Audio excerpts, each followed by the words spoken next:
Во ім'я Отця і Сина і Святого Духа, Христос посреди нас.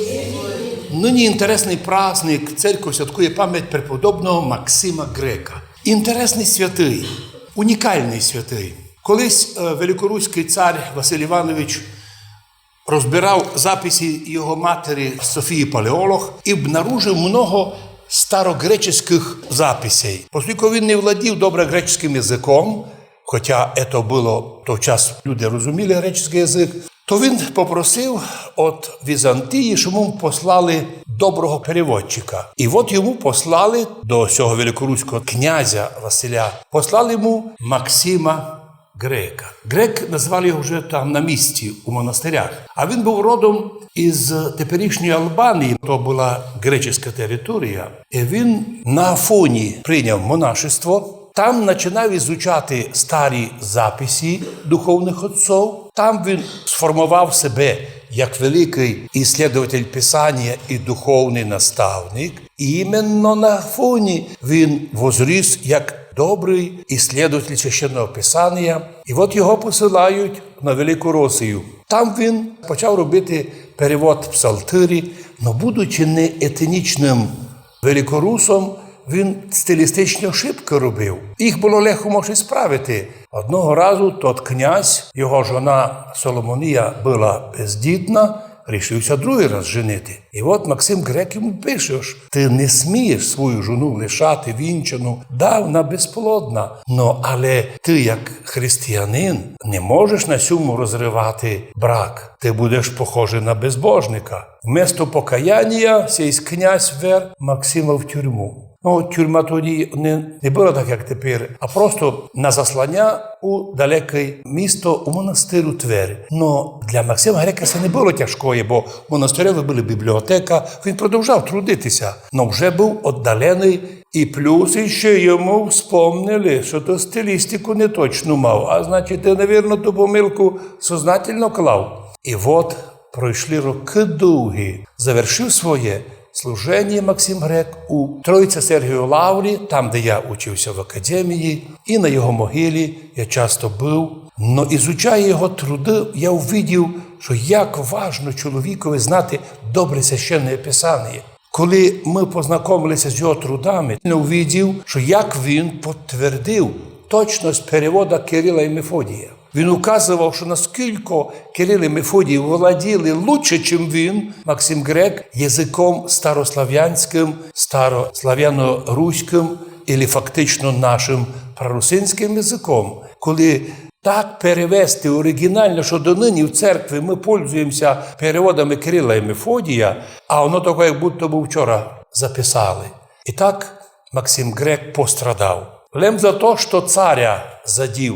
Тот хотівся другий раз женити, а тут, видите, якийсь монах, вчений монах, як то посмів він царя задіти. Такі всі нещасні царі. І нині такі, попробуй нині царя кинути, щось за нього повісти, все, тюрма, і чоловіка уничтожають. Світ завжди був нещасно пустий. І люди на високих шебелях власти, які не були християнами, то нараз ставали узурпаторами, злими, лукавими. І тому наші люди всі бояли власті. І в народі возникла така поговорка. Кий хочеш увидіти в чоловіку, що в ньому там сидить, який там вовк сидить, дай йому мало власти. Бо многі знають, що багатство – це як некий наркотик, який тебе заполонить, і чоловік пропадає. Були дуже осторожні, від з Євангелія, особливо починаючи навіть із Старого Завіта, мудрість Соломона, а Давид у псалтирі постійно говорить, напоминають, сине мой, якщо в тебе починається увеличувати багатство, не прикладуй до нього серця. От чому і нині, взирає на подвиг Максима Грека, що він робив? Він ніколи не обіжався на ті іспитання. Він розумів, що те, що він зробив для православної церкви, перевів тільки много добротних переводів, сатана себе сердить за це. І ведь і в сьогоднішні дні, якщо ти ніч не кажеш, ти красавець, мудрець. Но якщо ти лише висказав своє мнение, не согласне з мнением царя, все, записують тебе у ненадіжні, у враги і прочі. Тому маса людей деколи і не виражають своє мнение, а слабі пристають до таких общества, нібито сильніших або сущих при власті. Тому що рано чи поздно все міняє, і власти міняються, а вдруг ти оказуєшся перед народом своїм, перед друзями своїми предатель. Іменно перед смертю явився ангел Господній Максиму Греку і сказав йому: потерпи ще маленько, ти терпиш гонення тут на землі, щоб на страшному суді не терпіти, але перейти в вічний світ уже як чистий і благословенно награжденний, як ангел. Но пам'ятай, за те, що ти добрі діла робив, сей світ тобіся помстить. Це правило, що сей світ помститься всім людям. І в Євангелії, і в апостола Павла написано, що да всі люди, котрі хочуть благочестиво жити во Христі і Ісусі, будуть гонимі. П'яниці і всякі там другі приспособленці будуть преуспівати. Обманчики, лжеці. А люди, котрі хочуть жити благочестиво, в цьому мірі будуть не прийняті.